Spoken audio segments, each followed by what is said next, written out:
Welcome to Beautifully Broken Crafts, Hauls, and more.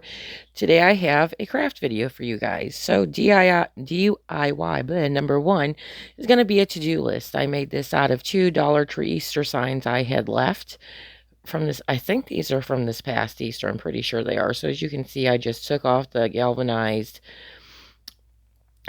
bunnies and set them aside. Of course, I'm going to keep them in my stash.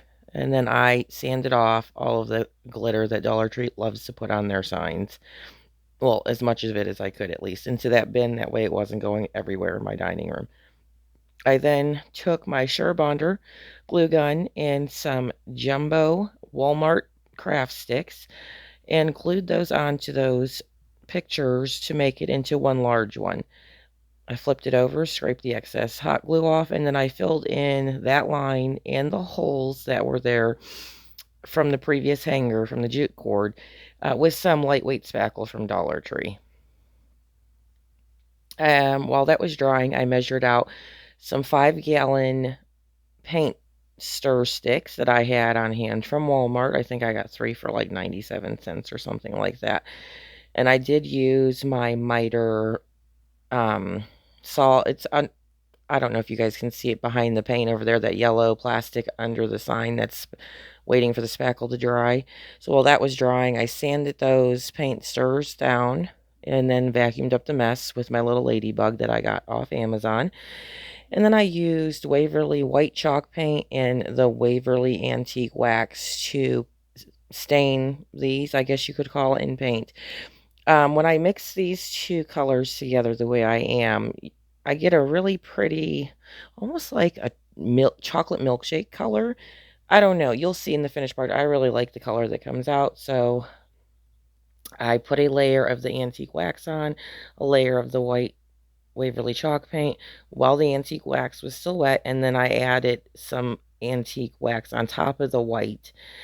I did all the sides, ends, back of these two, and then I ended up doing 2 more sticks because I originally was going to make this look like a scroll, but then I changed my mind once I continued on with the project. So this is just me getting those sticks painted, 2 of them. Once that spackle was dry, I took a Dollar Tree sanding sponge, sanded off the excess spackle, vacuumed up my mess with my ladybug again. That white paper there you see is some leftover white contact dry erase board paper I had left over from a project I had done a couple years ago. I then used the same craft paper I used as my table protector to cover the back of those pictures so that way it looked more finished, because waste not, want not. Why would I not just use what I had out instead of throwing it away and getting a fresh piece? Nobody's going to see the back. I then laid out my contact paper on the top and used one of those jumbo craft sticks to smooth it out and get the air bubbles out and all that. Flipped it over, wrapped over any little excess, so that way it just wrapped around the back. And see, that's the back, so you can't even tell that I had used that as my craft table covering or whatever. And you can't tell that these are 2 Dollar Tree signs stuck together now. So I just went around and smoothed out those edges, cut down any excess contact paper, and then I start applying my, oh, I'm still smoothing that out, sorry. Then I start looking at the sticks on there, and I'm like, yep, I need to just totally get this all the way covered. So cut those down, and there's the final product. Now into DIY number 2. You'll see another close-up of that after this whole video is done. I took this, I got this 80s style toolbox, wooden tool, solid wood from Goodwill for $2.99.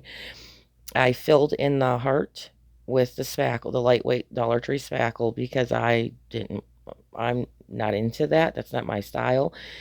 And I wanted to paint over all of this anyway, so I filled all that in, sanded off the excess, filled in some more. So while that second layer of spackle was drying, I took my white Waverly chalk paint again, and I painted the entire inside of it and the outside, sanded down that spackle again over that heart, and then painted over it with all the white.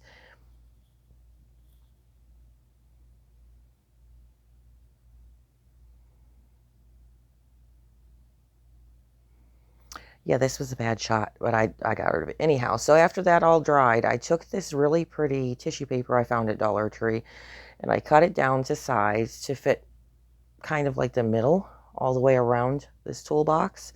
And I used Mod Podge to decoupage it onto there, as you can see. And I just was cutting it and using that little L roller, I guess you could call it. I don't remember the real name of it. Anyways, just to keep a straight edge as much as I could. Don't get me wrong, I can draw on everything. I can even draw a straight line, but to cut one, that is not in my wheelhouse. I have tried and tried. Just not for me. Is what it is. So I'm just going around here, continuing to Mod Podge all that tissue paper on there. And then I Mod Podged over the top of it to make sure it was on there good. And I just ended up doing a light coat of Mod Podge all over the entire toolbox. And yeah, you guys couldn't see, but I had a dowel rod I had from Walmart that I used the antique wax on the stain. And I had 2 wooden beads from Amazon to make that handle. And I glued it in with hot glue and then the super glue Fix-All glue to give it a more permanent hold. And then I'm just messing around with florals. I didn't end up using any of these florals in this box. They just seemed too muted. And there it is. That's the finished product. On to GI number 3. And this is the pillow I told my daughter I would make her out of that bandana-like material I got from Walmart for $1.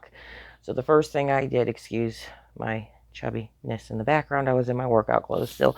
Anyhow, I took that black yarn I had from Dollar Tree and then this multicolored taupey gray white yarn and made 4 tassels. I think I wrapped around the piece of cardboard 20 times. So total of 40 because it's 2 different colors. And so just made 4 tassels so I could put those on all 4 corners.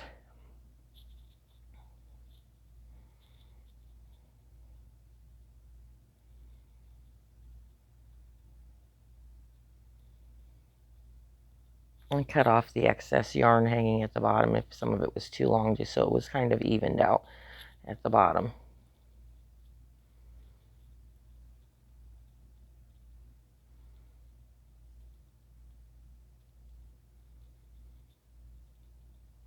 And then here I've sat there for a few minutes like, what shape do I want this to be? A square, lumbar.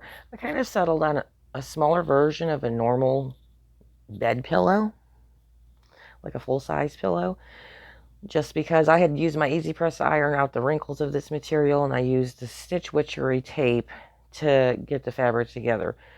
You'll see here that I pulled off the the paper off the tape on all of the pieces I had laid on. That did not work well once I got the top piece on, because then it just kind of bunched up in places and I couldn't unbunch it. So I had to take off all of that tape and start over again. So then I got smart and did it one section at a time. So here I am, only flipping down the one side, adding the tape, taking the paper off, and then sealing it together. And I did that all the way around and left one section on the end halfway open so I could stuff it with pillow stuffing. And then I took my Easy Press and ironed that out again, flipped it to the correct way, ironed it again to just make sure that seal was good with that Stitch Witchery. And then I had an old throw pillow I cut open and used the stuffing from to stuff her pillow.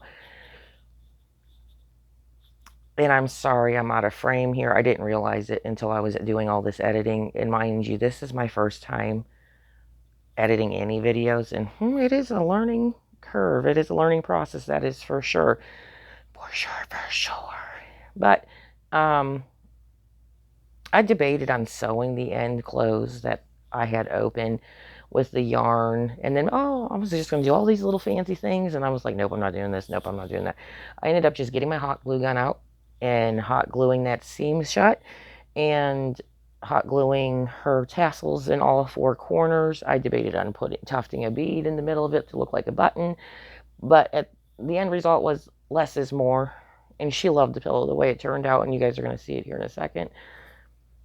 Yeah, there I am messing with yarn and needles and threads, and got my little antique box out that was my granny's, full of all her sewing stuff that I had passed down to me when she passed away a few years ago.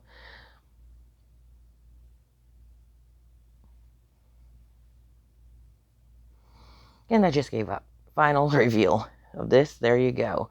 That's how the pillow turned out. She loves it. She has it on her bed. And then I just put these together so you guys could see. And then I show you guys one by one all over again. So I turn that into a to-do list. I have it broke down into daily, weekly, monthly. My second DIY, which you see I changed out the florals. Those look way better in there. And then the pillow. Complete. That's just sitting on my couch just for show. Thanks for watching, you guys. And